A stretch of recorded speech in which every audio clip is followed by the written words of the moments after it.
Pasha Paroh. Thank you for tuning.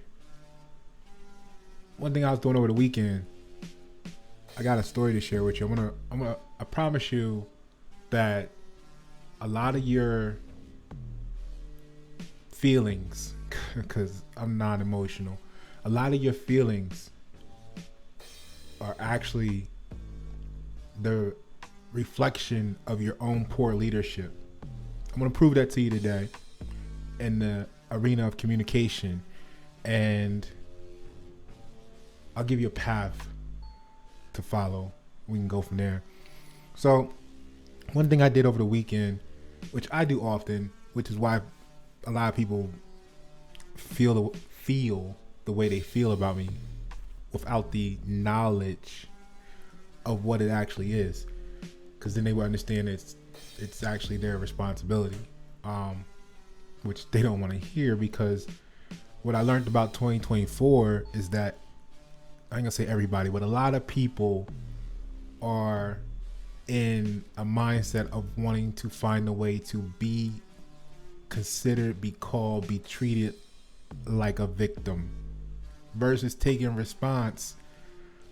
responsibility for their actions, their actions really, which creates the reactions. Because if they take responsibility for their actions that create the reactions, then that would mean that the stuff they want to complain about and or call themselves victims of, that you may be the source of, in reaction, they would have to accept that they were the original source of the action that you are reacting to, which means that they can't blame you. They have to take and look at themselves. But no, not 2024, right? So basically what I was doing was, like I said, something I do regularly. I go through and I clean out the people I'm not hearing from. The reason I do that is because if I'm not hearing from you, if you're not engaging with the content, because I got the internet and I got phones. So I got a phone list. And if you're on the phone list, I send you stuff on the phone because everybody's not online. I get it. Blah, blah, blah, blah, blah, whatever, right? So I got multiple lists. I got email. So what happens is people want to say, they get the message, and then they don't say thank you. They don't say I'll check it out. They don't say, hey, I like this. It's just a bunch of me sending text, right? And eventually I'm like, okay, let me get rid of them, because they're not engaging. They're not making it a two-way street. They're not conversating. They're not showing gratitude. Like, you have free eye value given it to you, can't even say thank you, because you don't even know. Maybe it's because you don't know that it's high value because of your emotional state or something. You're not appreciating it. You don't know what it is to know the value of what you're getting.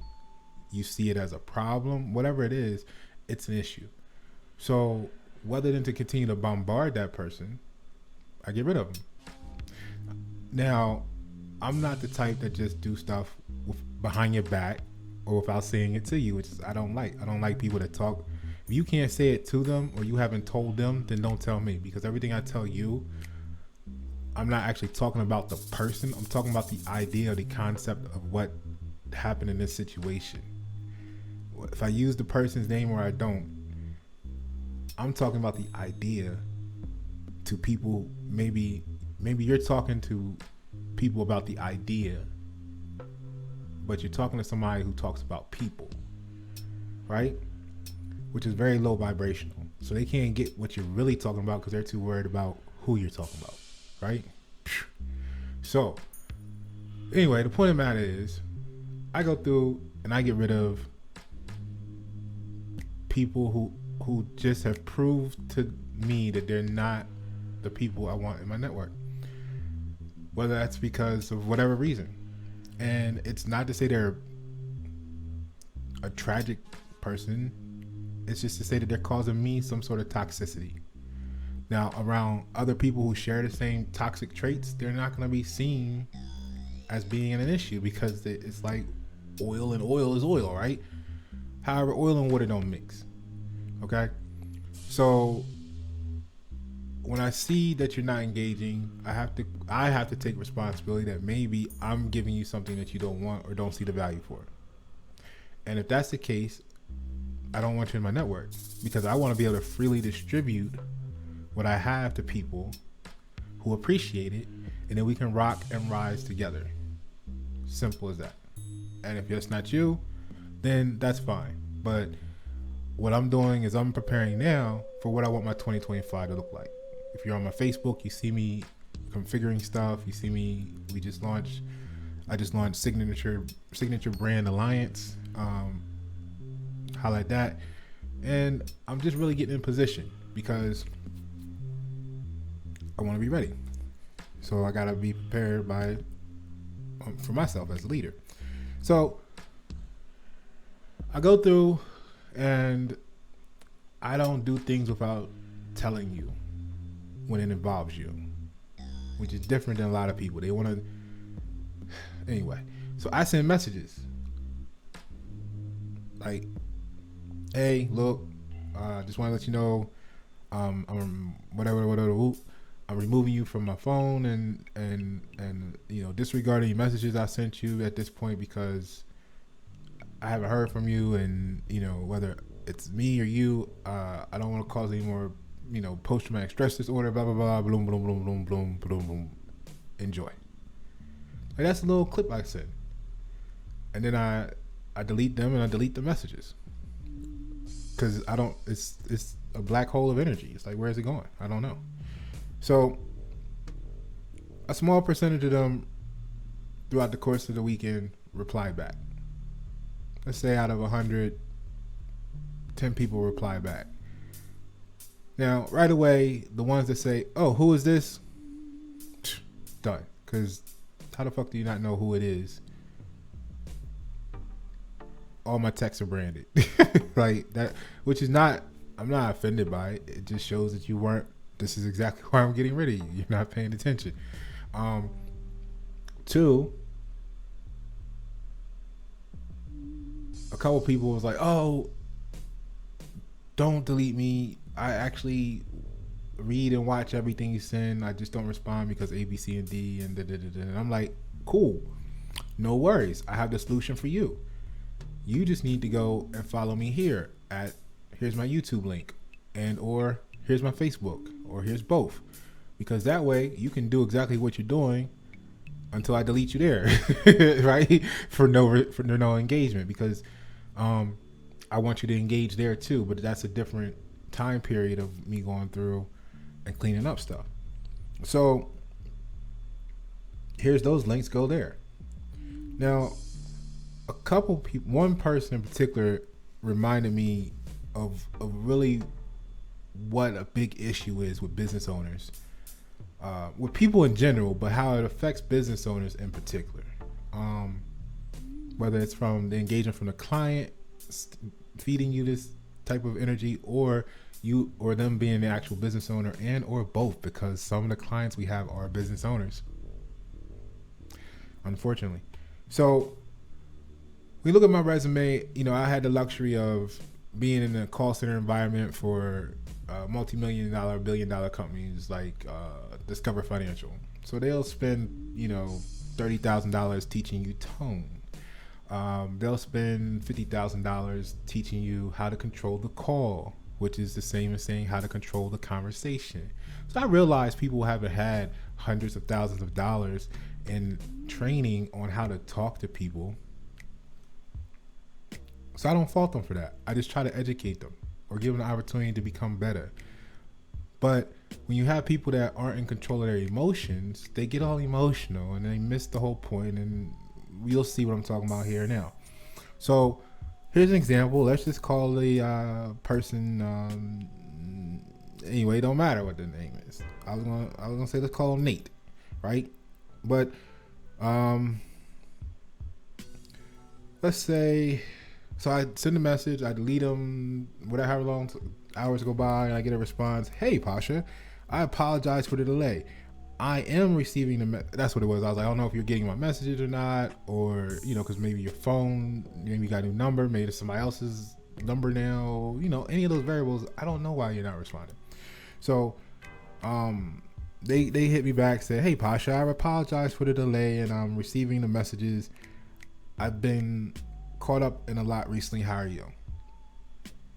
Okay, that starts off with one of those blind marks. I was gauging whether I would even respond or not. Like I said, who is this? I'm not even responding to that.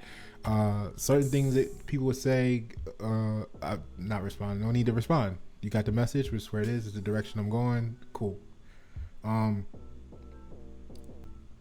So in this one, it was like, well, that's what they replied. I said, well, who is this again? Because at this point, I don't know. I deleted the contact. And they say, hey, it's such and such. I'm not able to. Oh, so I call, right? Because, and you'll get to hear when I give you the list. Voice, it's best to talk in person, right? We all know that. However, when you can't talk in person, talk on the phone. I like text messages. I'm a millennial. I'm the first millennial, right? I'm millennial number 105 off the assembly line. So I grew up with text messages. I guess one of the first, that could do it. My mother wouldn't buy me a cell phone. I went and bought my own cell phone, and as a kid, and I couldn't, cause we had the two-way pagers back. We had regular pagers, but then we had the two-way pagers, right? So I was, 14 with a two-way pager, cause we had, you could go to the cell phone shop. As long as you had the bill money and the money for the pager, they didn't care how old you were. And we were doing things, back then where I had little fiat currency supply. So I went there, got my little two-way pager, a little flip open with the text, and when it first came out, and I'm out there. So I've been texting my whole life, right? Versus some people who didn't get into the swing of things until their mid-20s or whatever, 10 years later. This is why they don't know what to do with the technology, or how powerful it is. So they're still 10 years retarded, which just means slow down. So what it is that texting for me allows documentation. It's like an email. The benefits you have an email, you can refer to it in the future. It's like a contract of what was said. It's a deposition. Because what I realized when you talk to a lot of people, they don't have the memory that you do. It's not a saying that you better than or anything. They just simply don't have the memory that you do. They're not appreciating the conversation. They weren't trained to remember. They weren't taught the skill of active listening. So they don't know the value of actively listening, engaging to listen for certain things, so they can't even retain certain things as memory and dismiss the rest or whatever they're not looking for, right? They don't know how to dissimulate, right? I think that's the right word. So I don't fault them. I just say, hey, look, this is the benefit of text. So I like text because I can send you the text message once. And if you need to refer back to it next week because you don't remember, it's there for you unless you delete it for your lack of appreciation of having it, right? So that's my hierarchy. Talk in person, talk on the phone, text message. All right. So I call because if you got something to say, let's talk about it. Because I don't want anything to be misconstrued. Because it's a pivotal moment for you right now. You just don't realize it. I'm firm in the fact that I just got rid of you. Non-negative fashion. I wanted you to go be great in life. And I must be disturbing you. Right? So I call. No answer. The text come right back. I'm not able to talk right now. I'm watching a movie with my kids. First of all, as a leader, don't communicate with people when you can't communicate. Because people like to communicate in different ways. So you're not in control of how they want to communicate. So what you look like is you look hypocritical. You're creating post-traumatic stress disorder, but you don't realize that you won't accept it. you won't take responsibility for your own actions. So you could reach out to someone at a point in time where you want to tell them you can't talk. One, if you're watching the movie with your kids, then I wouldn't have got the text message from you. But you weren't watching it with your kids. You were sending me a text message, at least at that moment, while your kids were watching the movie. So if we establish that baseline of truth, I don't want to hear that you're watching a movie with your kids. Like, either just tell me, you know, we can talk during text. I mean, it's little subtleties like that let me know if you are consciously aware of your position in the situation or not. You see what I'm saying? All right. So I'm not able to talk right now. I'm watching a movie with my kids. So I said, okay, look, such and such. That's the thing about, that's the thing about saying, hey, I don't have time right now. I said, let's, you know, when someone tells you, hey, I don't have time right now, or you tell someone, hey, I don't have time right now, let's revisit when I have time in the future, which is not exactly what was said, but it's me taking ownership of the moment to educate, to teach, to coach another person, another human, and a business coach, life coach situation. I said, here's the question.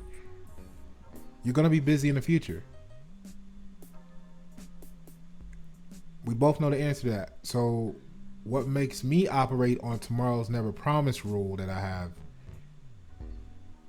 is that you're always going to be busy, right? So if I'm engaged in the moment now, let's handle what we can handle now.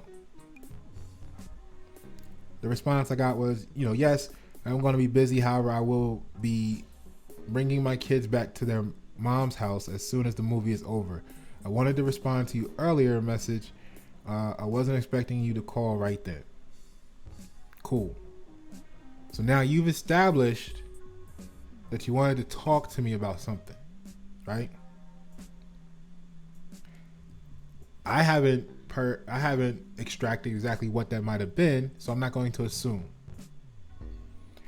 Then you've established you're looking to do it right after the movie. Not you're looking to call, but after the movie, you're going to be taking your kids back to the mothers.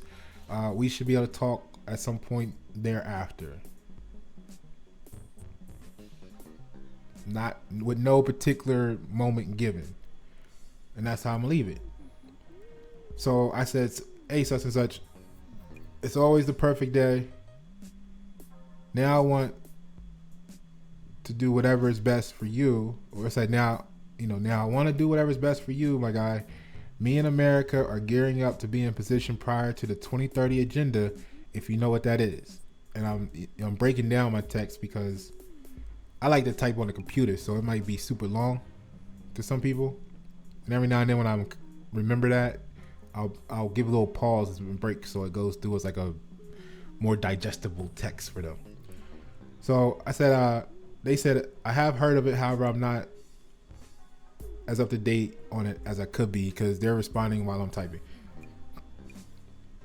which they're not watching the movie, right? So I said, here I am again, reiterating what the current state is. I was clearing out my phone to be left with only those who are engaging. I said, now I'm in a position, I'm moving into rolling out a new program. My brand, I'm selling tickets in 2025 for logos. Tickets will cost no more than $10,000, and I'm limiting it to 25 clients per year.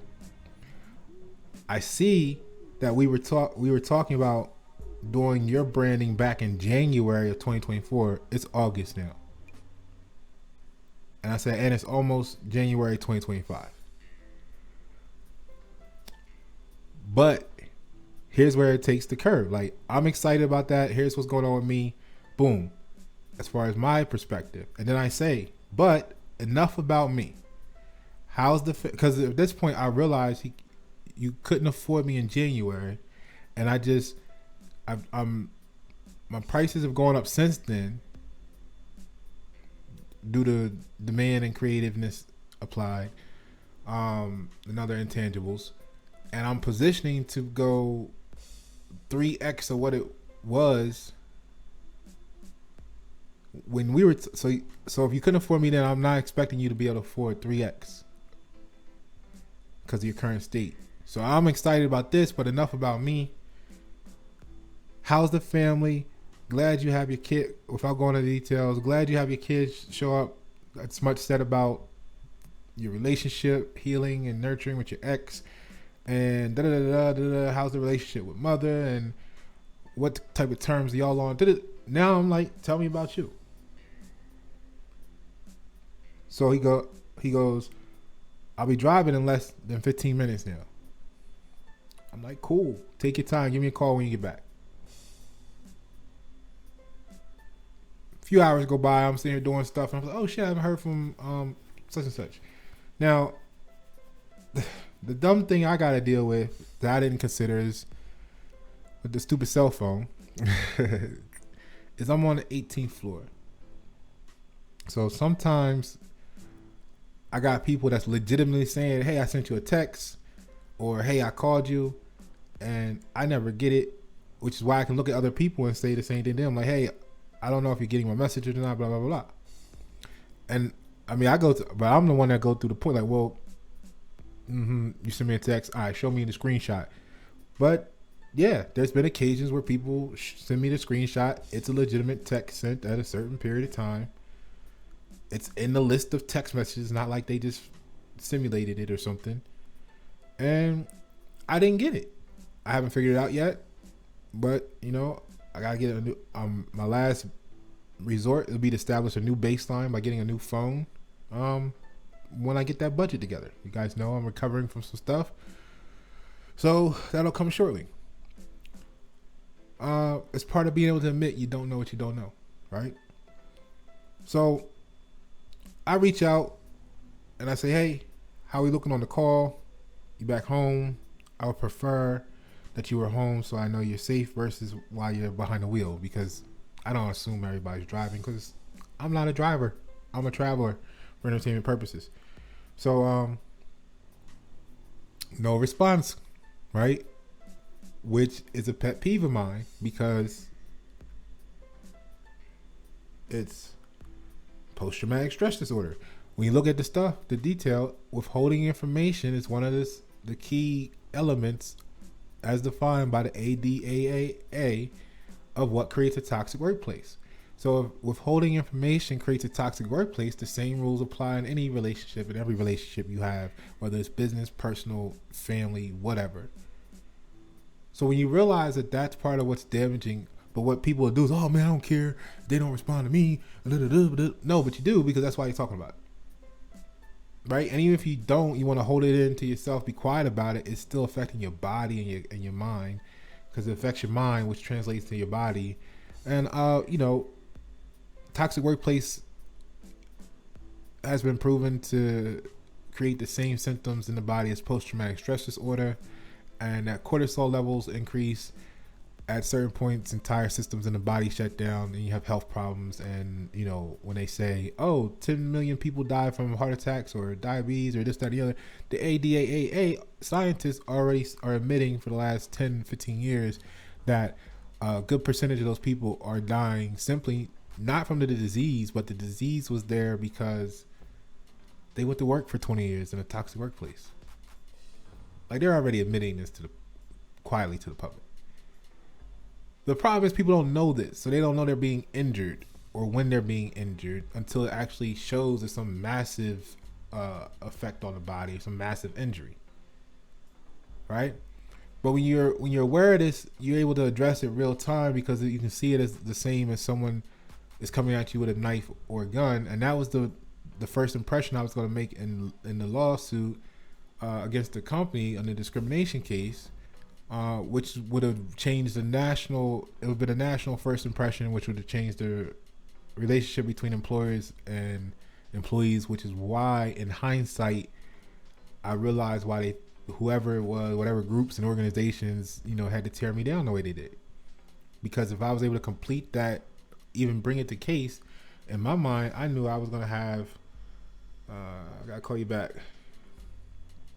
I knew I was gonna have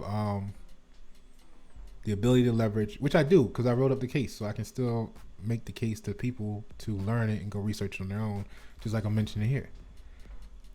All right, so it allows you to appreciate the fact that you're being attacked in the moment instead of waiting for it to damage your soul and life physically down the road.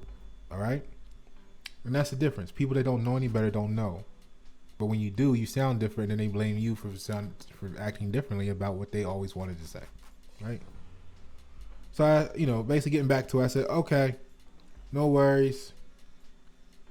I'll remove the anxiety and trauma and the fears of waiting on the call on both sides. I wish you the best. It's good to see you were in a good space with your ex and such and such and such. And I wish you gave as much effort for yourself as you sacrifice for everyone else around you. Until you value yourself, the most you're going to know is happiness instead of joy. Right? Because happiness is luck. Joy is what you create. Okay? So, all night goes by. This is why I just be looking at people like, when it comes down to it, like they don't get how actions speak louder than words, right? So, all night goes by. Today, at, a little after 7 a.m., I get this response. Good morning, Pasha. I was involved in a long conversation with my kid's mom regarding moving forward since blah, blah, blah, blah, blah, blah, blah, blah. School's starting soon and blah, blah, blah, blah, blah, blah, blah.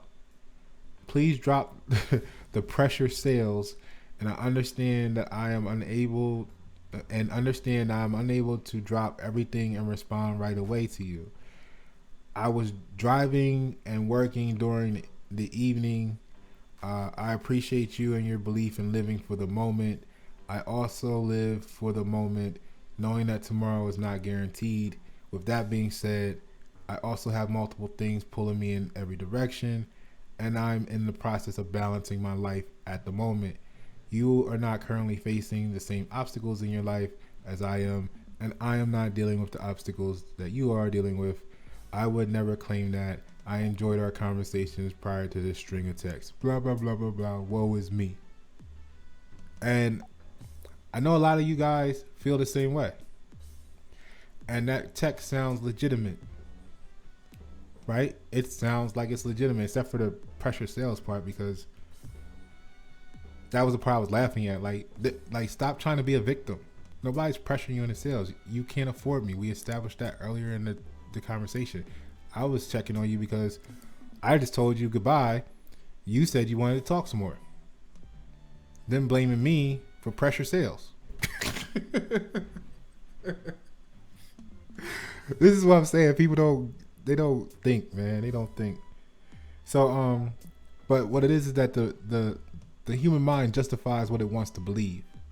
So when you want to believe you're a victim, no matter what happens in real life, no matter what happens in front of you, no matter what nobody tells you, your brain is going to justify a way for you to be seen as a victim. Like, I just told you goodbye. You just wanted to have a conversation. You just said, let's not talk now. Let's talk in a little while after I drop the kids off. And maybe you were giving me information, and maybe you were saying that without the intent. But then you should have just said, you shouldn't have said that you dropped the kids off, right? Then you shouldn't have said that you'll be driving in 15 minutes. You should have just said, hey, let's get together next week, right? But you set the stage of, let's talk a little while. I wanted to contact you a little earlier. I got my kids with me. I'll be dropping them off shortly. Matter of fact, I'll be driving in 15 minutes. You gave those details. So play that response back. Listen to it a couple times, because, like I said, to the ignorant or the non-active listener, or the one that wants to pacify someone or appreciate the victim mentality, that's gonna be like, yay, he's a hero for saying that. How Pasha's the enemy. I mean, not an enemy. A villain, right? He's a villain. Yeah, drop the pressure sale. Nobody was trying to sell you nothing. But this is how they feel when you reach out to them, because they want to be seen as the victim. So here's what I had to say back. Look, it's 20, and that's what I'm saying. Like, I tell people to them. I'm not the one that's gonna hop on here, right, and not have told you already how I felt. But what happens is I learn from this. I'm like, you know what? I wonder how many people would benefit from this information, from this perspective, because they were never educated on taking ownership.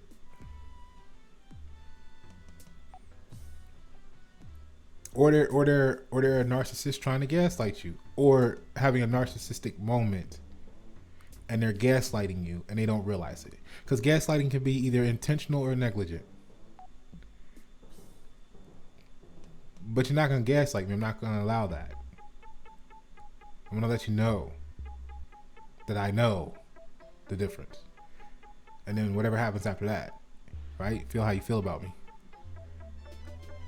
Tell everybody I'm not like the rest of them. Sure, I'm not, because they accepted it, they swallowed it, and then they either didn't realize you were fucking abusing them, or they went behind your back and was talking shit about you. No, I'm gonna tell you to your face, or on the phone, or on the text, however we're communicating.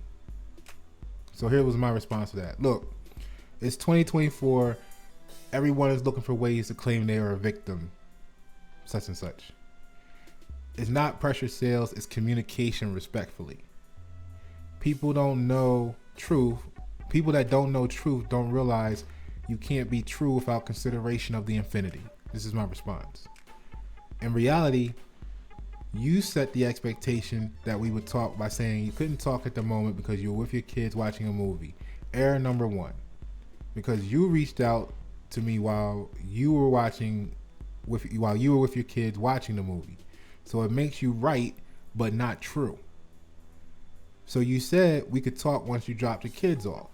After a period of time of not hearing from you, my humanity kicks in, and I'm saying, let me check on you to make sure you're not in some ditch on the side of the road somewhere. But then because you're emotional and still logical, you say, why is Pasha contacting me? I'm not saying he said that, but that's me condensing it.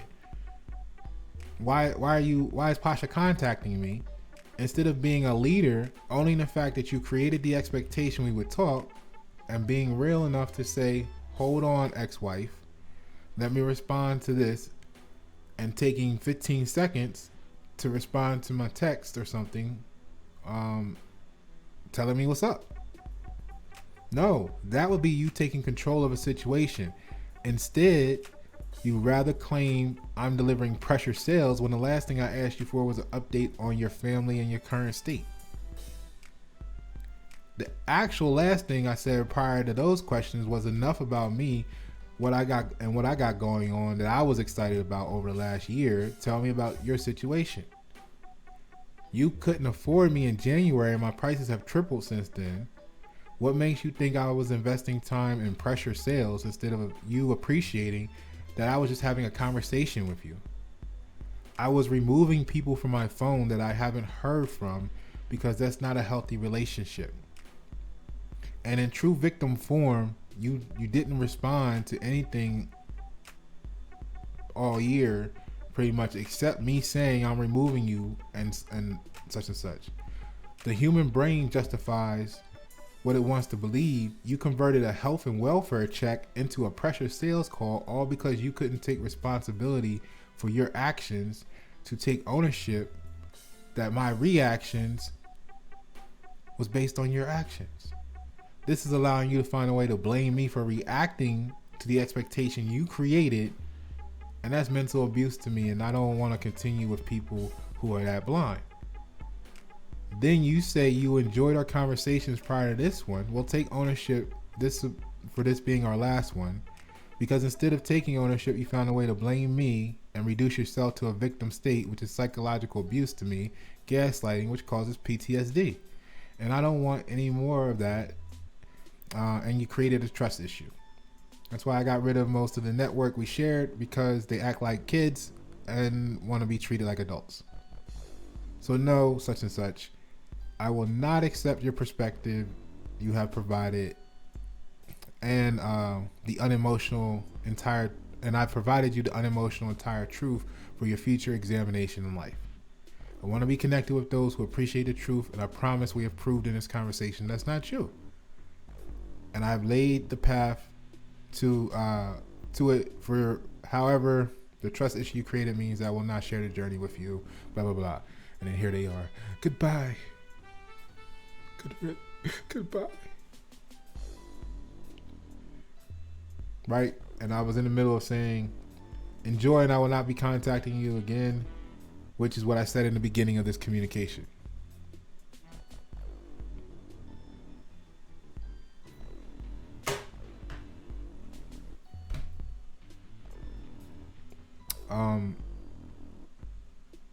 You don't know, they don't know what they don't know. But the fact that they try to tell you that they know something that they don't realize they don't know is where they go wrong. Now, how does this apply to business? Or just communication in general, right? It's a lack of clarity and context. Talking clearly helps everyone understand each other better. It's a no-brainer, right? The problem is that you've been bombarded with wanting to have this buzzword of clear and concise emails, clear and concise communication, clear and concise. What you don't realize is that you can't have clear and concise because you don't know what the words mean. It sounds good on a propaganda campaign, but they're oxymorons. So how are you going to be oxymoronic? How are you going to be hypocritical? You don't realize you're being that. Clear means unobstructed view, full, entire, complete. Concise means abridged, incomplete, not full, partial. Easiest way to describe it is the windshield on your car. If you're going on the road and it's a clear, clean windshield, you see everything. You got a full view. You know, we know you got some pillars in the way, but let's talk about the windshield itself or a window in your house. You see the full view. If another car comes by, splashes mud on your windshield, and it covers 70% of your windshield, and it's stuck on there for a moment, you have a concise view at that moment. You can only see 30% of the detail that was present, that's actually there, but you only have 30% you can view. That's concise. So now you're trying to get the full picture from 30% of a view. That's concise. That's the problem with giving concise information. There's a time and place for everything, but here's what people do. You send them a 5-page text. Oh my God, why are you sending me 5 pages of text? Because you're that lazy that you couldn't read it or look at it when you had time. You rather blame the person that took the time to give you a clear view. That's what that really is. That's how dumb that is, right? So then they say, okay, hold on. I'm talking to the person who don't want to know nothing. That's really what you're saying. I don't want to know. Just tell me something that I can believe. That's concise, right? I don't want to know. Just give me the cliff notes so I can believe I know what I could have taken the time to know. Okay. So then the next time you send them 30%. Then they got 6 questions for you. What's this? Well, what's that? Well, what about this? And then what did you think about this? And how are you? And then you send them 8 paragraphs because now you got to respond to all their questions. But that's why you sent them the 5 paragraphs last time, because you basically was giving them all the information up front. So what they've admitted at that point is that they don't know what they want. Because when you were clear with them, they asked you to be concise. When you were concise with them, then they told you they wanted clarity. So you know what? From then on, don't talk to me about clear and concise emails because you don't know what the fuck you want. And you're not going to drive me crazy trying to figure it out. I'm just going to send you the truth. And you can deal with it, right? If it's 10 pages long, deal with it. That's the truth. If it's 5 pages, if it's a sentence, that's the truth. I'm not worried about you no more. Number 2, right? Inadequate risk management and communication. So businesses need to share risk clearly to stay trusted. Sometimes, you fail to communicate risk effectively, which can lead to severe consequences. Right? Like Yahoo handling the data breaches. Companies need to have systems or styles or SOPs in place to manage and communicate risk transparently. Misalignment of objectives, number 3. All right. Everyone should work together towards the same goals. And all of these you can refer back to, rewind the video, and see how in that communication on one side, none of this was present. All right. And it actually caused some of the issues. So number 3, misalignment of objectives. Everyone should be working together towards the same goal. When you're on different goals and priorities, it disrupts collaboration and leads to communication breakdowns. Simple. And then you got all these emotional attachments to beliefs that stem from collaboration disruption and communication breakdowns. But then they don't take responsibility for their role in the problem, because they don't want to say that the problem was them. They want to say that it was anything else outside of them. My kids, my this, my that, they're driving. Now you seen, I don't know, but I know we grew up like this.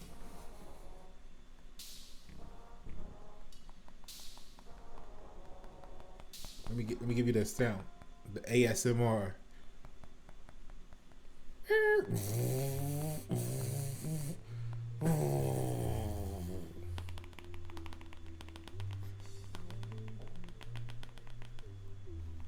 Checking at the light, right?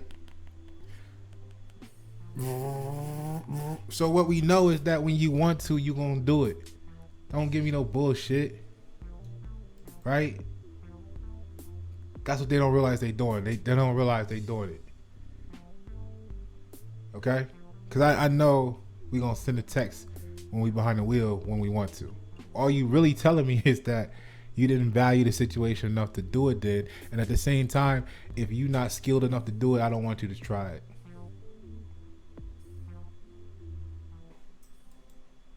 So, fear of open communication, number 4.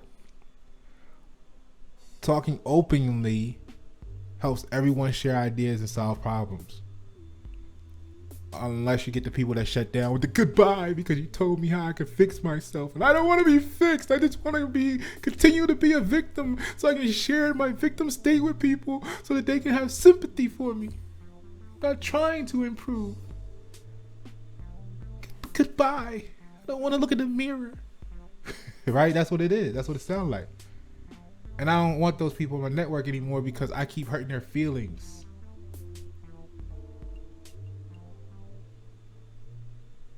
I'm trying to build another nation. I don't have time to be worried about hurting your feelings for sharing the truth with you. So go out there in the world and tell them how I'm such a villain. But include the part about you wanting to be a victim instead of wanting to be a leader. I can't lead you into victimhood. That's not what I'm doing. There's other leaders out there who are coaching that. They're pacifying that. They're guiding you into being a victim mentality. They will pacify you and they'll do all that. They'll pat you on your little head and tell you, yes, you're right, and this, that, and the other, and we'll talk to me about it. They'll play therapist and you'll keep whatever the case may be. That's not me. We're trying to do some real shit. I'm going through shit right now too. People don't even know what I'm going through. Why? Because I'm not claiming to be a victim about it. I know how I got here. I put a lawsuit in against an international security company, one of the biggest in the industry, that would have changed the relationship between every employer and employee in what you call the continental United States of America. And if it goes through, everything must change. And you know how much money or currency is going to shift around, and power that would have gave the employees. You're damn right they took me down. But I fight for the people all the time. I'm used to these battles. So you win some, you lose some. I won 80% of mine. I'm good. I'm rebuilding right now. I'm not complaining. I don't cry about it. So I don't want to tell you that the shit that you're complaining about being a victim for, like, is fucking petty as fuck compared to what I'm going through in life. Because that'll hurt your feelings even more. Because then you feel like the feminine energy wants, they want to feel, they look for opportunities of being misunderstood and unsafe.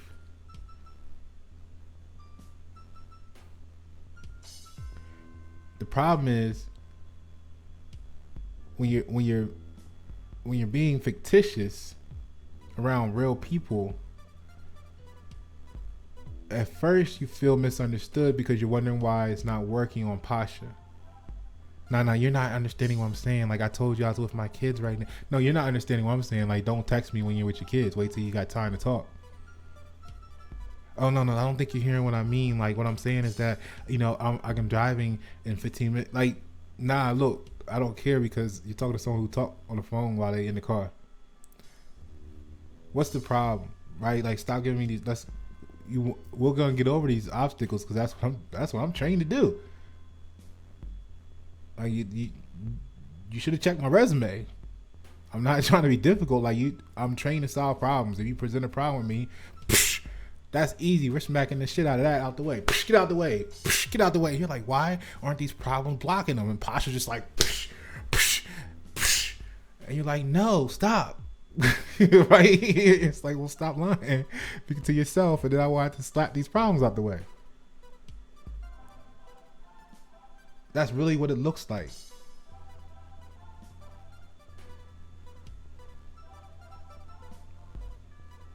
So talking openly helps everyone share ideas. Some people don't want the truth because then they have to take accountability for knowing the truth. As long as they can pretend they don't know, they can keep living the fantasy they want to live of being the victim. So a culture that discourages open dialogue can lead to significant communication failures. Right? Employees may hesitate on voicing their concerns or providing feedback, fearing negative repercussions.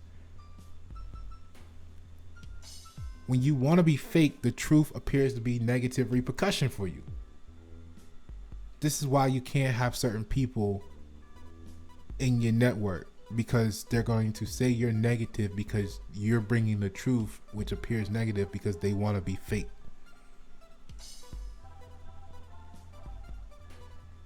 This lack of trust can stifle innovation and lead to unresolved issues, as you can see in the example. Because I know a lot of people,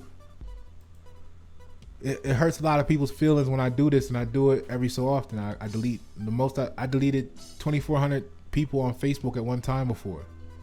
So people go off and talk shit. Oh yeah, he deleted me. He didn't want to be connected with me and blah blah blah. No, you're causing a problem and you don't realize it. And when giving you the opportunities, you chose to be the victim. I gotta move on.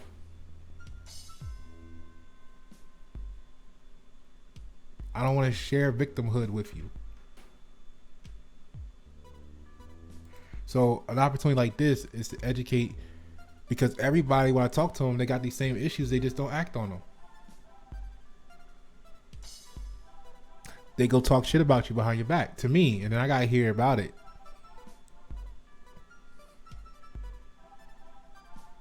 But you think they're your friend. So number 5, poor listening skills. Again, like I said, we were working at a call center. People are trained in active listening. Now, whether they took it seriously or not, and how far they grew them skills beyond that, that's a different conversation. But listening is important so we don't miss things. Like I said, the value of putting in a text message is it creates a deposition. But effective communication is a two-way street. So when individuals do not actively listen, or they're just waiting to force feed you what they want to tell you so you can pacify them as a victim, important information can be missed, leading to errors and misunderstandings. This can create a cycle of frustration and inefficiency within teams, within relationships, within households, you and your kids, whatever. That was a problem me and my mother had. because I was like an attorney at 6. So you couldn't tell me the stuff that other parents told other kids. We need you to go to bed because now this, that, and the other. Well, actually, mother, let me pull out Exhibit A and show you that because it is 6 o'clock and this, that, and the other, the angle of the sun, it's not actually nighttime yet. So you can't tell me it's night. So what are you really trying to say? Boy, I said go to bed. Well, actually, mom, now you're getting upset and that helps raise your blood pressure. And I want you to live for what? So everything you said to me, I didn't realize I was causing her damage, but I was only causing her damage because she was giving me bullshit ass shit to say instead of telling me what she really wanted to mean to say. How many kids grew up? How many of y'all grew up with that disconnect? And then you're forced into, when somebody tell you something, you just act like they're right, but they're not true. I can't live like that. I never could. So I had to go through the life of your mother literally telling you every day from 11 or 12 that she can't wait till 18 so you can get the fuck out, because she don't know what to do with you because she's been trained by society that breeds liars and fake shit. And you've been true since birth.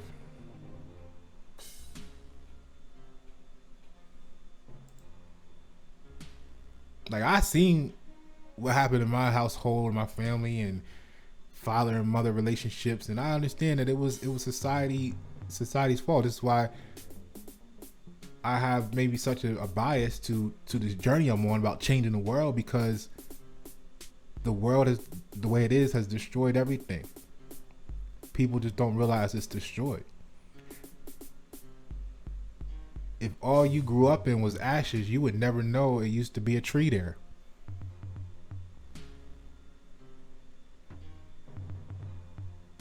And the people that would tell you that we can get back to it being trees, you would call them crazy. The question is, do we need to get rid of all of the people who want tomorrow to remain ashes so that we can have trees again? Or will they learn? So, poor listening skills. Number 6, over-reliance on technology. Talking in person helps us understand each other better. This is where you heard me break down what I have my little hierarchy. We talk in person, we talk on the phone, or we have text messages. But you gotta have the right mentality to be able to have text messages, because the wrong mentality wants to be putting shit in there that's not in the text, like tone. And that's the dumbest thing I ever heard, when people want to tell you about, well, your tone in it. What are you talking to me about tone? I sent you words. They were text messages. There is no tone. Did I have words that were all capped and then this quotation marks and no, there was just a sentence there. What the fuck are you talking about tone? You applied the tone to it. In psychology, that's called a projection issue.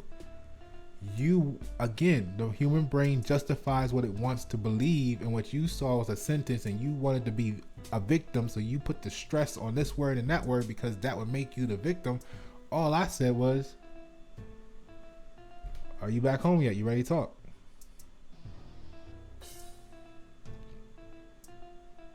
Again, people don't want to take ownership that they're responsible for these issues, because then it won't fit them, their story about them being the victim. Those people I need out the fuck from my life, because I can't trust you. Sometimes you get involved with a person in a business or a contract, and these things don't show up till halfway down what you're trying to get to. Now you're in the middle of what would have been a great situation. This person flaking out on you every 5 minutes because they unreal. However, you can't really blame them for that, because maybe in the beginning the situation was one way, the circumstances were one way, but a few months down the road, pressure happens, things change. Everybody's not built for the follow through, to have the tenacity to go to end of an end game.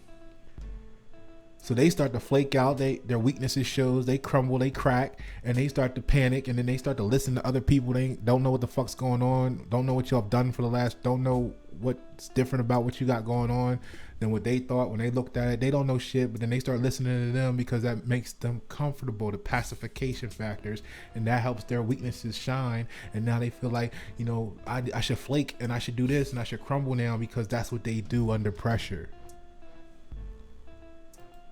They're used to crumbling.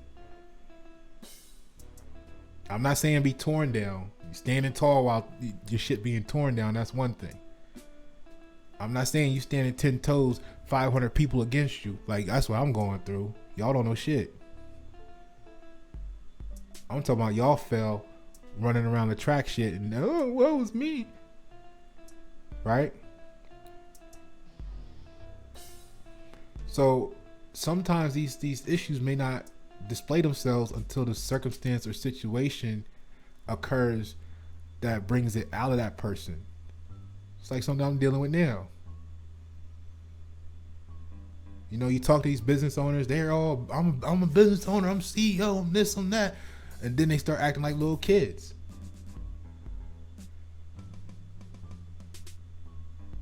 I come from an environment where I'm running a 40 million, I'm responsible for the integrity of all the assets in a $40 million plus annual net operation.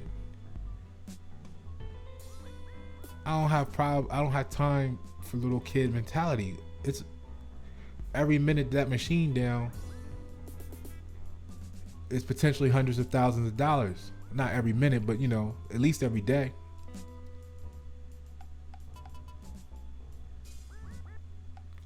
When I was on the block 25 years ago, I just never been in a situation where we could be kids. And I don't hold everybody accountable for that. I'm just not used to dealing with it.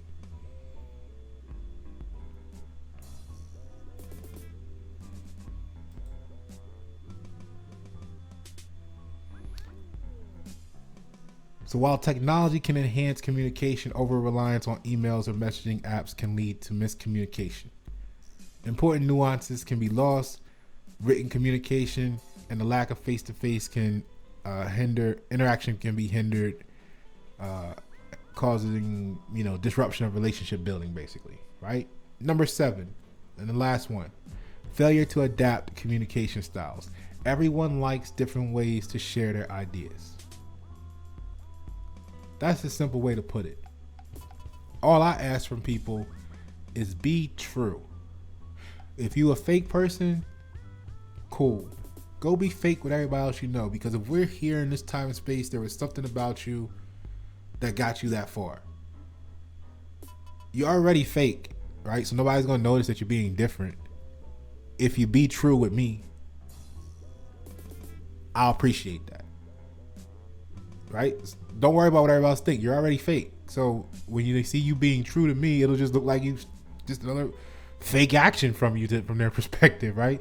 But be true with me and then go be fake with everybody else.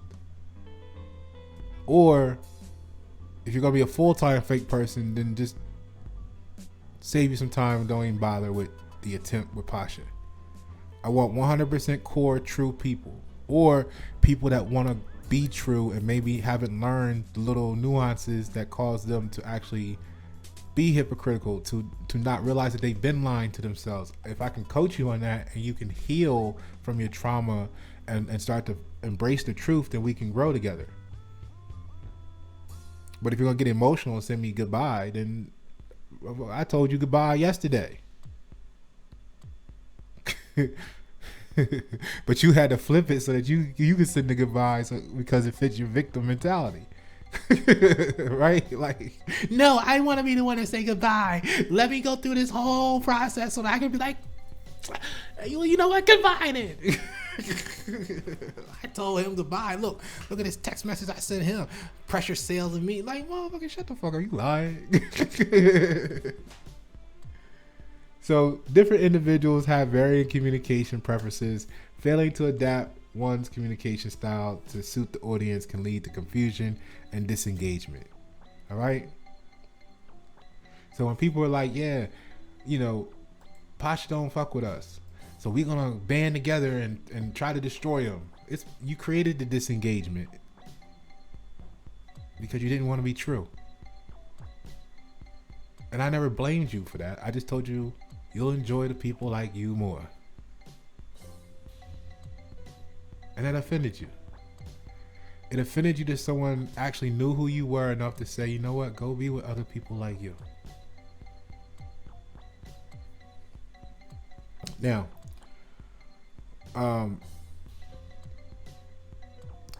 simply to close it, starting something new, Signature Brand Alliance on Facebook. Signature Brand Alliance is the group. Go check it out. Free high value in this. I hope you appreciate it. Pasha Paroh, thank you for tuning.